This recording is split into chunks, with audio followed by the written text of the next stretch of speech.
Foco total aqui. Eu sei que manter a concentração nem sempre é fácil, mas a gente vai resolver isso agora. Nossa meta hoje é dominar a história da Fenícia e de Creta de um jeito rápido, direto e sem enrolação.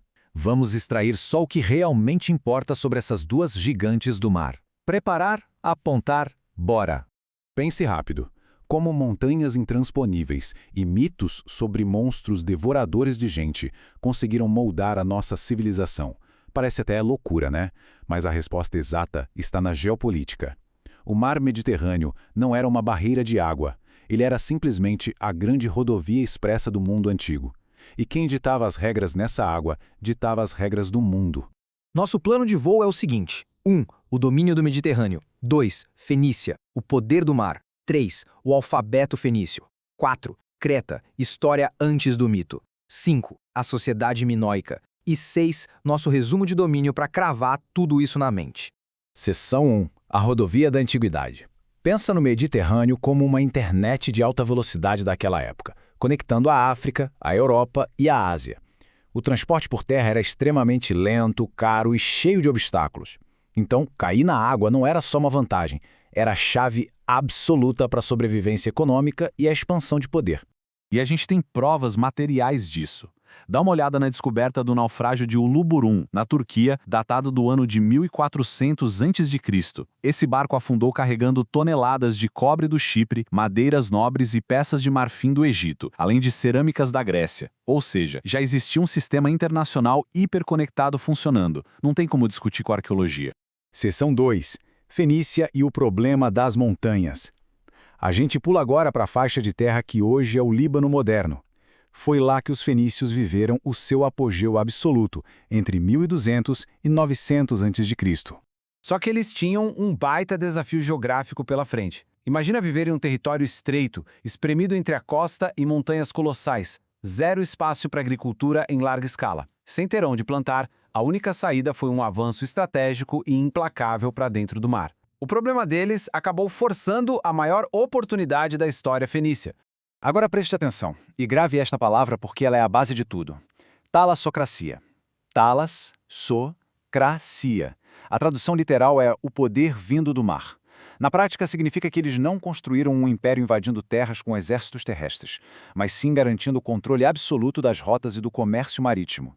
Essa era a inteligência da Fenícia.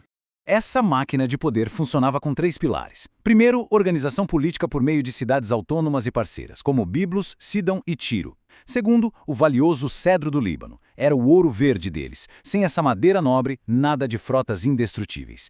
E terceiro, a expansão através de entrepostos. A maior dessas colônias foi Cartago, no norte da África, um colosso naval que peitou o Império Romano nas sangrentas guerras púnicas.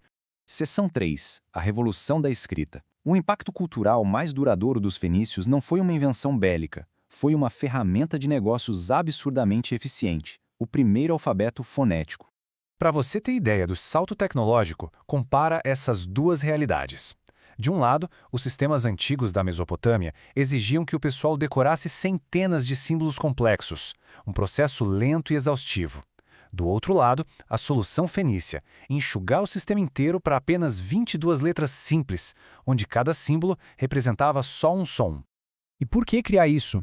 O motivo era velocidade comercial. O tráfego de negócios não podia parar porque alguém demorava para registrar as mercadorias. Um código mais limpo resultava em transações muito mais rápidas. As duas primeiras letras desse sistema genial eram o Aleph e o Beth. Daí vem a própria palavra alfabeto, uma inovação tão perfeita que os gregos copiaram, os romanos adaptaram e nós usamos até os dias de hoje.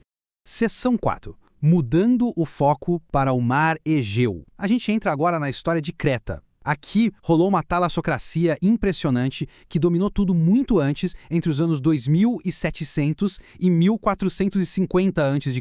A poderosa civilização minoica. Esqueça a fantasia por um instante e foque na política. O mito narra a história do rei Minos cobrando sacrifícios humanos para um monstro de cabeça de touro em um labirinto escuro. Mas a verdade histórica é brilhante. O Minotauro devorador era uma metáfora perfeita para o Império Minoico em si. Uma elite monárquica que esmagava os vizinhos e exigia altos impostos, sem dar qualquer chance de fuga daquela teia burocrática marítima. Isso tudo ganhou peso de fato comprovado nas escavações do final do século XIX. O arqueólogo Arthur Evans expôs as ruínas faraônicas do Palácio de Knossos. De repente, a lenda do labirinto virou evidência física de uma superpotência estruturada que já governava os mares muito antes da fundação de Grécia ou Roma.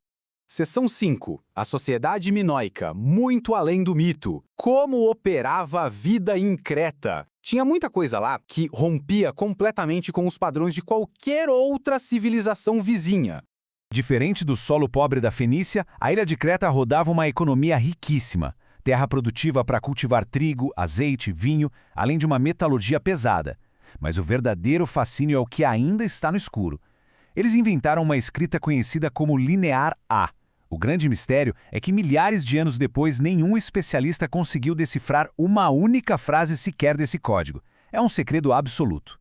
Outro fato surpreendente era a estrutura social deles, guiada por uma crença fortíssima na fertilidade, a figura da Grande Mãe. Como disse o historiador Jean Toulart, a religião ditava o ritmo do Estado inteiro. O efeito político prático disso? Um protagonismo feminino gigantesco. As mulheres em Creta desfrutavam de uma liberdade política incrível, circulando, governando e liderando cerimônias vitais. Uma quebra de paradigma total. Seção 6. Chegamos ao resumo de domínio. É aqui que você ancora a informação. Respire, foco no visual e siga os comandos para blindar sua memória. Comando 1. Isole a história da Fenícia nestes 3 passos exatos. Passo 1. Domínio por talassocracia, sustentado por cidades independentes. Passo 2. Força comercial naval inquebrável, construída com madeira de cedro. Passo 3. Inovação pura, revolucionando a escrita com o alfabeto fonético para dar velocidade brutal aos negócios. Comando 2. Grave os 3 pilares de Creta. Passo 1. A talassocracia original e muito mais antiga do mar Egeu. Passo 2. O reconhecimento de que o terrível Minotauro era uma metáfora cirúrgica para dominação e cobrança de impostos. Passo 3. Uma cultura incrivelmente avançada, destacando o poder político das mulheres e o mistério inviolável da escrita linear A. E para encerrar esta análise, deixe um questionamento direto para sua mente. Se amanhã a inteligência humana conseguir finalmente quebrar o enigma da escrita linear A, que verdades ocultas e segredos do mundo antigo vão emergir dessas águas? A história verdadeira não é estática, ela só fica aguardando o momento exato de vir à tona. Fim da nossa análise de hoje. Missão cumprida.